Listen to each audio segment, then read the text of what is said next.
Superman 27, Legacy number 870. Joshua Williamson writing with Sean Isaacs and Eddie Barrows on the art.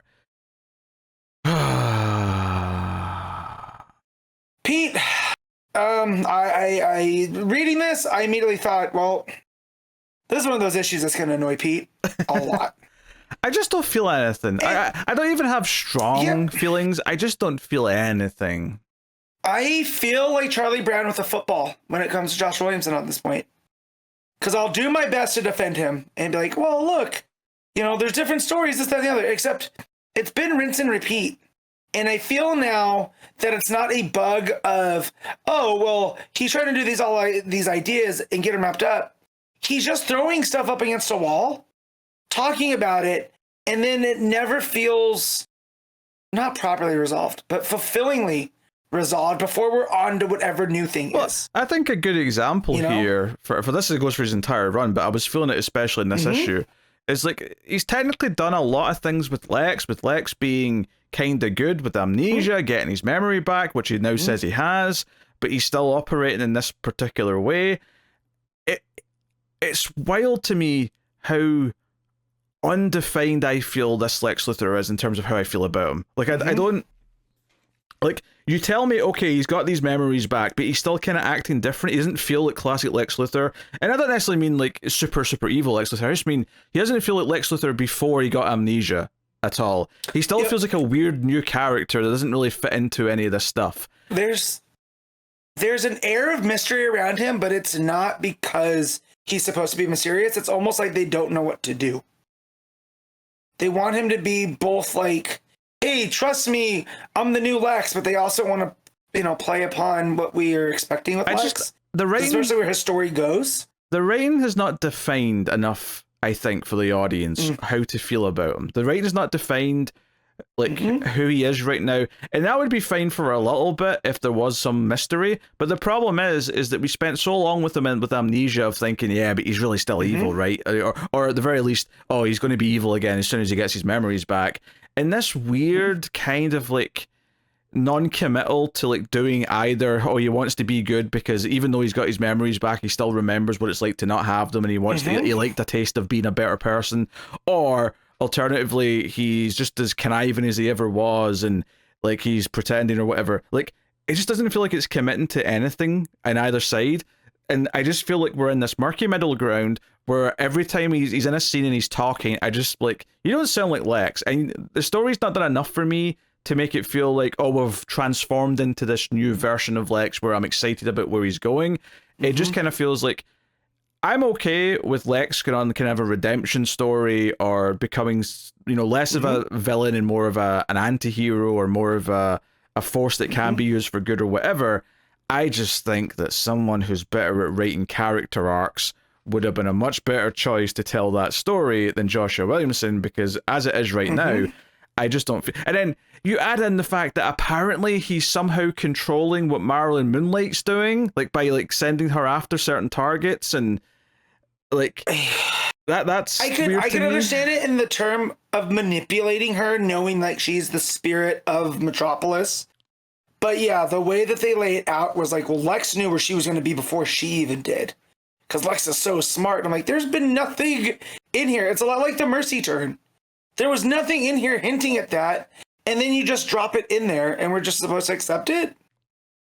And it's just not, you know? Yeah, just unsatisfying. I think the whole... Because at one point, Marilyn Moonlight even says, oh, I've always been here. There's the spirit of Metropolis. And I'm like, then where the hell have you been for, like, the first, like, several years of Superman's existence? Like, he's married with a kid now. He's been operating in Metropolis for what has to be at least 15 years, maybe 20 years at this point. Even without the aging up of John is still, like, 14. Yes. So you gotta think Superman was operating for at least 20 years by now. Yeah, easy. So where's Marilyn Min? Yeah. Like, I'm always here. I'm the spirit of Metropolis. No, you were gone for quite a long time and just started appearing recently. And look, you have to give writers a little bit of leeway, but like, this is taking the cake. There's a little bit there that you could just solve with better editing, I guess, or just someone telling Josh, hey, what do you mean here? What do you mean she's always been here? You know, you could put it like, she's been in there lurking from the shadows, not wanting Superman to know about this, right? Because their missions are so different. there are ways to do that still, you know, to bring this mystery to this character, because I want to like Marilyn Moonlight. She's got a cool look. You know, she's got the 6-shooter. She's kind of like the Shadow, you know, got this Old West theme. And you drop stuff on me like that, and I'm just like, we'll probably never see her again. Well, we're not quite there yet, but yeah, like after Williamson's done with her, probably that is true. You know, it's annoying because there's a little character thing here or there that I like. I like Siobhan being mad at Superwoman because she blames her for getting Jimmy injured. That's kind of nice. I've liked some of these like side relationships that the runs like put up with, but I don't know, like all this like Superman with the red kryptonite stuff and Marlon, like, I need to fight you because you're the one standing in Metropolis's way. I'm like, okay, whatever. Lex gives Mercy the company, so it's back to Lex Corp, and she's the one running it. Lex says he still believes that he has to work with Superman, but he's off doing something mysterious and in some snowy landscape. We don't quite know where he is by the end of the issue, but he's off doing something. Also, so Graft and Farm want to have their battle to the death with Lex. I didn't even want to talk about this. I hate this Farm and Graft stuff. Yep. And I'm like, okay, we'll get some resolution. And then essentially to defeat them, there's these were the nanoparticles that they're surrounded with. And the counter particles are in the big S on the Supercore building. So Superman has to pick it up and throw it at them, and that's how we defeat Farm and Graft. Oh, they're in a giant mech suit, as was mentioned as well. That's right. They're in a giant mech suit. Yeah, they're in a giant mech suit. They're just throwing it at someone in a wheelchair. As funny as that panel would be. Really, the problem with Superman going, I really can't throw this at a guy in a wheelchair. It's like, Superman, they're going to cause the death of thousands. You need to do it. And Clark's like, he's in a wheelchair, though. You know, that would have been a lot more entertaining than what we got here. Also, these nanoparticles also cure the red kryptonite stuff in Superman, so that fixes him. Lex had that planned. Ex Machina. Yeah. Yeah, that's the problem, is that every time like stuff comes out of nowhere like this, it's always just written as Lex had this planned all along, and it's like, just because you say Lex had it planned doesn't make it feel like it was planned. It just feels like a bunch of random shit. And like comparing this to Unlimited, where we're doing that whole Gold State Superman thing, where he goes gold, a kryptonite doesn't affect him, but then his power shut off for 2 minutes. Yeah. Right? And granted, we've only have two issues, but that already seems a lot more thought out than a lot of this other stuff. Right? Like the red cape poisoning. You know what I mean? Like all that. At the very least, because that could go downhill quick depending on how it's written. Because like you say, we're only 2 issues in. But at the very least, it feels like, okay, here's this new mechanic they've introduced, but here's some limitations to it, and here's the big problem with it. He's vulnerable afterwards. So it's like, okay, I can see where the drama is going to come from by having him in situations where he's vulnerable. Okay, right, I see what we're doing with that. This red kryptonite stuff has just been kind of like, oh yeah, it gets a little bit prickly, but he's going to fight it back. And it came up once before this last issue, before this one, and then it sort of came back full force, and now it's gone already by this issue. It just kind of feels like... Much like a lot of things Williamson sets up, he just gets rid of it far too quickly, so it doesn't feel like we've actually explored the thing that he set up in the first place. Yeah, he's essentially just hangry Superman, because this is how I get at about 4 o'clock when I've eaten all day. You know, I start glowing red, you know, short temper, you know, and then I get some Taco Bell and I'm good to go. But yeah, it didn't even feel like it was that much of a threat. It's not like Superman was boiling over with energy and we got to get him out of the city before he has this big, you know, heat vision explosion from the thing. It was just like, oh, Superman's just mad. And it's like, well, go to anger management then, bud. Like, you'll be fine. Yeah, I mean, I guess there's always little flourishes here or there that I don't mind. Like, after the red kryptonite stuff's solved and he finds Mercy, and he's like, where is Lex Luthor? And he's kind of mad. She's like, I thought you just got cured from the red kryptonite. And he's like, no, I'm actually just pissed off at you right now. This has nothing to do with red kryptonite. I actually like that as a little writing like detail, like just pointing that out. But these are few and far between. Obviously, he's still dealing with the whole Lois is missing having powers, so Clark takes her flying after all the big fight stuff happens.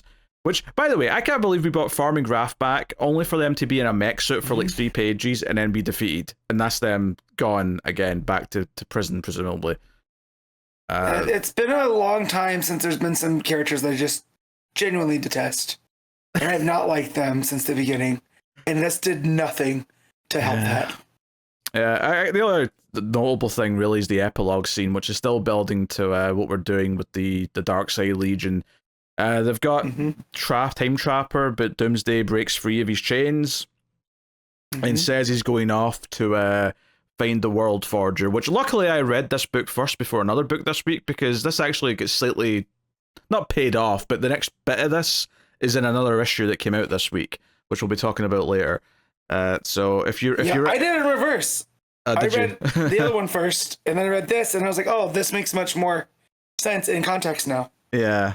So, but it ends with them saying it's time we met Superman, which I presumably means like the main Superman, like our Superman. Yep. So cool.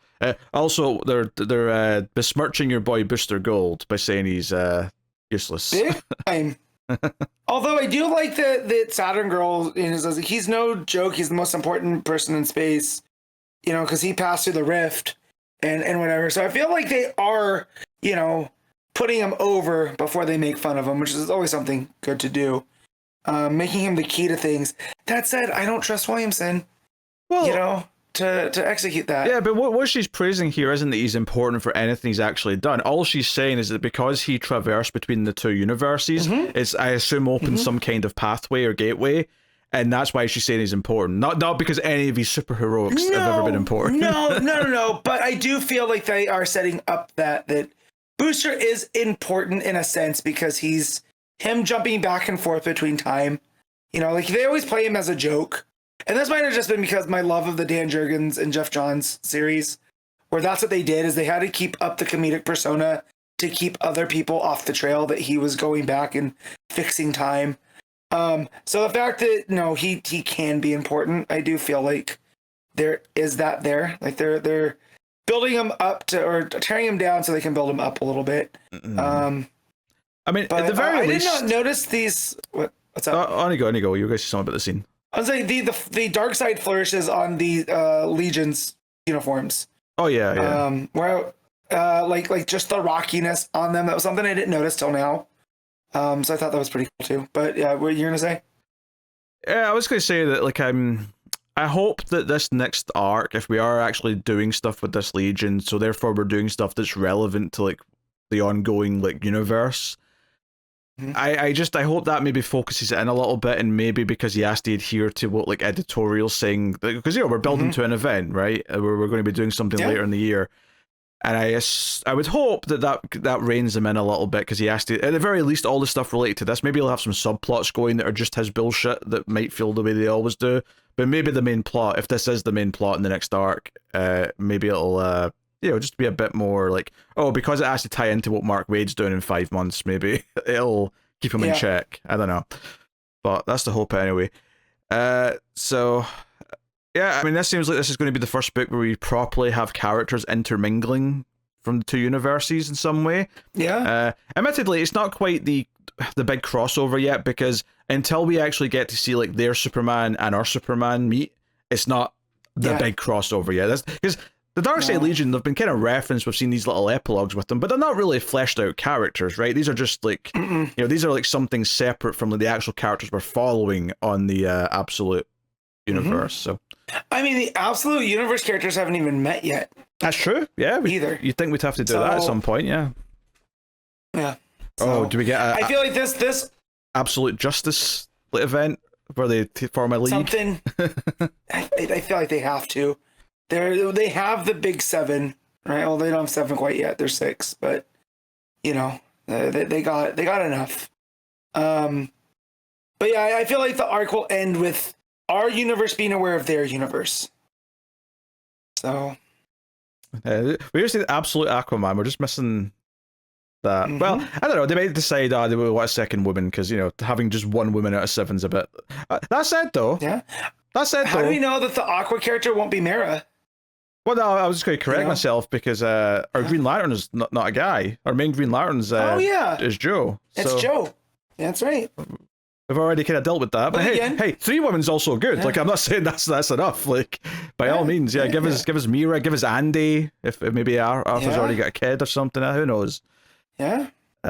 Just don't make it all be like other universe King Arthur bullshit. All right. I'm just begging you. I'm begging you. Whoever's writing that absolute Aquaman book that we'll inevitably get. In the history. And early on in the history of the DC universe, they get about the difference in the mer people, and I was like, "Oh, Pete's gonna love this." But yeah, but I didn't read it, so so it doesn't matter. Nope. All right, what are you giving Superman? I'm gonna give this a 6. I'm gonna give it a 5. I'm just so like but this run at this point I can't. I need something else to spice it up for me or make me care again.